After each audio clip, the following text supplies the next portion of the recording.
হবে, মানুষের পরে তার মধ্যে মমিনতের কাজগুলো আসতে হবে, মমিন মান্দা হওয়ার মতো, ঠিক কিনা? এই বিষয়গুলো আমাদেরকে ঠিক করে মনে রাখতে হবে। যুব সমাজ প্রত্যেকে যার যার পিতামাতার খেদমত করবে, পিতামাতার সন্তুষ্টি আদায়, এটা আল্লাহর হুকুম। আকিমুস সালাত যেরকম আল্লাহর হুকুম, পিতামাতার সন্তুষ্টি আদায়, উলিল আমরের তাবেদারি করা, আল্লাহ রসুলের তাবেদারি করা, এগুলো কার হুকুম? আল্লাহর হুকুম। আতিউল্লাহ ওয়া আতিউর রাসূল ওয়া উলিল আমরি মিনকুম। আল্লাহর যত হুকুম আছে সবই মানতে হবে, খালি একটা দুইটা মানলে হবে না। আর গুলো ছাইড়া দিলাম, যেগুলো মানলাম এগুলো চলে যাবে। এগুলো কি হবে? এগুলো চলে যাবে। আমরা যেন প্রত্যেকেই যার যার পরিবারের দিকে খেয়াল রাখি। আল্লাহ পাক কবুল করুন, আমিন, আল্লাহুম্মা আমিন। বিশেষ করে আগামী 27শে মার্চ আপনাদের দাওয়াত দিচ্ছি আমাদের মহান মুফতি বাবা মঈনুদ্দিন ভান্ডারী কবিতা ফজর শরীফ এবং ওনার পবিত্র দুইটা মাদ্রাসা, আলিম মাদ্রাসা এবং হেফজাখানা এতিমখানা, এটার বার্ষিক সভা 9 ও 10 ফেব্রুয়ারি দরবার পাকে অনুষ্ঠিত হবে। 12 ফাল্গুনে আরেকটা অনুষ্ঠান আছে, আপনাদের দাওয়াত। আপনারা এই দাওয়াতে শরীক হবেন। আমাদের বইপত্র আছে, নিয়ে যাবেন। নামাজ শিক্ষা, ওজিফা, তাসাউফের আত্মকথা, সেগুলো আপনারা সংগ্রহ রাখবেন। আল্লাহ পাক আমাদের কবুল করুক। আগামীকালও আমাদের শায়েস্তাগঞ্জ আমাদের একটা মাদ্রাসা করতে, আমরা হেফজাখানা এতিমখানা সোহেল মাজবেন্ডারের বাড়িতে, মেইন রাস্তার উপরে, সেখানে দস্তরবন্দি হবে। 4-5 কোরআন হাফেজকে পাগড়ি দেওয়া হবে, বার্ষিক সভা। ইনশাআল্লাহ তাআলা আমি কালকে সেখানে উপস্থিত হব। 13 জনকে কালকে পাগড়ি দেওয়া হবে, আলহামদুলিল্লাহ। আপনারাও চেষ্টা করবেন প্রত্যেকটা এলাকায়, এই এলাকায় একটা খানকা শরীফ, একটা মাদ্রাসা যেন হয়। এগুলা তরিকতের বাগান। এগুলো কি? এগুলা শরীয়তের বাগান, তরিকতের বাগান।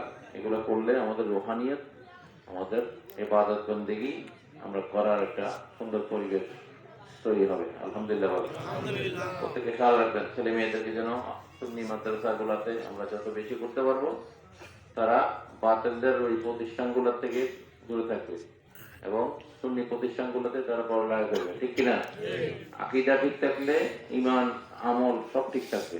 যদি আকীদা বরবাদ হয়ে যায়, তাহলে এই ইলমের কোনো দাম হবে না, ঈমানেরও কোনো খবর থাকবে না, আমলেরও প্রশ্নে আসবে না, ঠিক কিনা? ঠিক। তো বিষয়গুলা স্পর্শকাতর বিষয়, এগুলোর দিকে আমরা যেন আল্লাহ খেয়াল রাখে। সবাই আহলে সুন্নাত ওয়াল জামাতের যে কমিটিগুলো আছে সবার সাথে, অন্য তরিকার যারা আছে সবার সাথে মিলে আপনারা কাজ করবেন। আর আমাদের যারা আছেন আপনারা আঞ্জুমানের রহমানিয়া মঈনিয়া মেজবান্ডারিয়া যে কমিটি আছে, সেই কমিটিটা আপনারা করে নেবেন। যুবকদের জন্য একটা মঈনিয়া যুব ফোরামের কমিটি, সেটা আপনারা করে নেবেন যুবকরা। আর বাংলাদেশ সুপ্রিম পার্টি নামে আমাদের একটা রাজনৈতিক দল আছে নতুন, বর্তমান যে অবস্থা, নিজেদেরকে নিজেরাই কি তুলতে হবে, ঠিক কিনা? আরেকজনের 10 টাকা বিল্ডিং এর লোভ দেখা আমাদের লাভ নেই, কোরআনই খেতে হয়, ঠিক কিনা? সুতরাং এরা আকীদা বা মাযহাবের কোনো খেদমতে আসে না, দুর্নীতি লুটপাটেই তাদের মূল উদ্দেশ্য। এই যে মাজার ভাঙছে যারা, এই উগ্রবাদীরা, ওয়াহাবি খারিজিরা, এদের বিরুদ্ধে এই সমস্ত দলগুলা কোনো কথা বলে না, বলছে কোনো প্রতিবাদ নাই তাদের। সুতরাং আমরাই আমাদের তরিকতের জমিনকে আমাদের শক্তিশালী করতে হবে। সৈনিক সৈনিকরা অবশ্যই লড়াই করতে জানে, কারণ তারা এই ইমাম হুসাইনের চেতনা ধারণ করে, ঠিক কিনা? কারবালার ময়দানে আমরা দেখেছি এই ইসলামের নামে তারা কি করেছে, কবর ভাঙ্গা কবিরা গুনাহ। এরা আল্লাহর ওলিদের মাজার গুলা ভাঙছে। হযরতুল্লাহ আলাইহির মাজারে হামলা দিছে 2004 সালে, এরা বোমা হামলা করে অনেক লোক মেরে ফেলেছে। মাছগুলা পর্যন্ত তাদের হাত থেকে রেহাই পায়নি, ঠিক কিনা? হযরত শাহপরান রহমতুল্লাহ আলাইহির মাজারে এবছর তারা 3 জন পাগলকে পিটিয়ে মেরে ফেলেছে। ইসলামের মধ্যে কি এটা আল্লাহ কি বৈধতা দিয়েছে? একটা পাগল মানুষ যার বাড়ি নেই, ঘর নেই, হ্যাঁ, তাকে পিটিয়ে মেরে ফেলা, এরা তো ফাসাদ করা। এরা কি?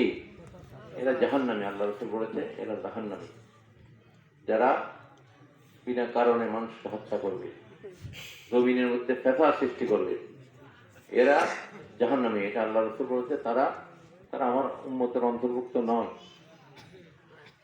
আলহামদুলিল্লাহ, আপনারা প্রত্যেকে আমাদের এই সংগঠনগুলোতে সম্পৃক্ত থাকবেন, কমিটিগুলো করে নেবেন। ইনশাআল্লাহ তাআলা এই বাতিলদের সাথে, দুশমন রসুলদের সাথে দুনিয়াতে আমাদের কোনো সম্পর্ক নাই, আখিরাতেও সম্পর্ক হবে না, ঠিক কিনা?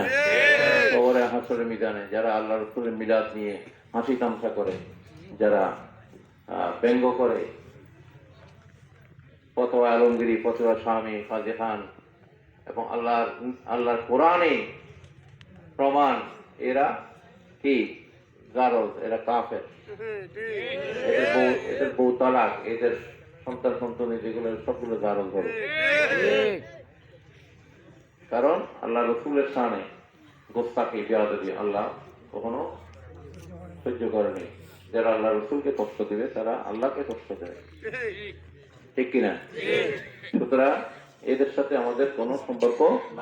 নবীর মিলাদ কিয়ামকে নিয়ে যারা ব্যঙ্গ করবে, যারা কটূক্তি করবে, এরা নিঃসন্দেহে এটা ফতোয়া আলমগিরি, ফতোয়া কাজী খান, ফতোয়া স্বামী ফতোয়া মতো এরা কাফের। আর আল্লাহ কোরআনে এদেরকে সরাসরি মুনাফিক, ইন্নাল মুনাফিকিনা ফি দারকিল আসফালি মিনান নার, এদেরকে আল্লাহ পাক বলেছে জাহান্নামের সর্বনিম্ন তাদের অবস্থান নির্ধারণ করেছে। আল্লাহর কোরআনের হিসাবে এরা কাফেরের চেয়ে অদম। কি? এরাও কাফের চেয়ে আরো নিচে। এই নামাজ, রোজা, হজ, যাকাত, তাসবিহ, তাহলিল সব তাদের শেষ। 10 মণ দুধে একটা সোনা ফেললে যেরকম সব দুধ নষ্ট, এই একটা বেয়াদবির কারণে। কারণ আল্লাহকে শুধু মানলে আমাদের ঈমান পরিপূর্ণ হবে না। আমরা যতমিত নবী মুহাম্মদ রাসূলুল্লাহ সাল্লাল্লাহু তাআলা আলাইহি ওয়াসাল্লামের প্রতি আদবের নজর, ঈমানের নজর, বিশ্বাসের নজর, ভক্তির নজর আমাদের আসবে না। অন্তর হুব্বে রাসূল প্রতিষ্ঠিত হবে না। ওনার শানে গোস্তাকি, বেয়াদবি যারা করেছে, আল্লাহ পাক তাদের ব্যাপারেই এই সূরা মুনাফিকুন নাযিল করেছে। ওনার পরিবারের ব্যাপারে যারা কটূক্তি করেছে তাদেরকে আল্লাহ পাক মুনাফিক হিসেবে চিহ্নিত করেছে। তো আমাদের এই সমাজে মুনাফিকের অভাব নেই, ঠিক কিনা? আল্লাহ পাক যেন এদের হাত থেকে আমাদের আহলে সুন্নাত জামাতের আকীদাকে মজবুত করে আমাদের পরিবার পরিজন, এই বাংলাদেশের জনগণ, এটা আউলিয়া কেরামের এই বাংলাদেশ হচ্ছে আউলিয়া কেরামদের জায়গা। আলহামদুলিল্লাহ বলো। এই যে 60 আউলিয়া না আসতো আপনাদের, এইগুলা এখনো হিন্দুরা হইতে থাকতো। কোন কাঠমোল্লা এই দেশে মুসলমান বানায়নি, কোন বাতালরা এই দেশে ইসলাম কায়েম করেনি। 300 ফিটের রাস্তা হয়ে গেছে, এখন তারাই ইসলামের এজেন্সি নিয়ে নিচ্ছে। হ্যাঁ, তারাই ইসলামের এখন ধারক বাহক হয়ে গেছে। যেগুলা এই দুশমনের রাসূল, তাদের পতন অনিবার্য, ঠিক আছে? এখনো সময় আছে, তওবা করেন, তওবা করে আহলে সুন্নাত ওয়াল জামাতের পথে চলে আসেন। আমাদের সাথে কারো বিরোধ নেই। যখনই নবীর শানে গোস্তাকি করবেন তখনই আপনার সাথে আমাদের সম্পর্ক শেষ। আল্লাহ যেন আমাদের হেফাজত করে, আমিন, আল্লাহুম্মা আমিন।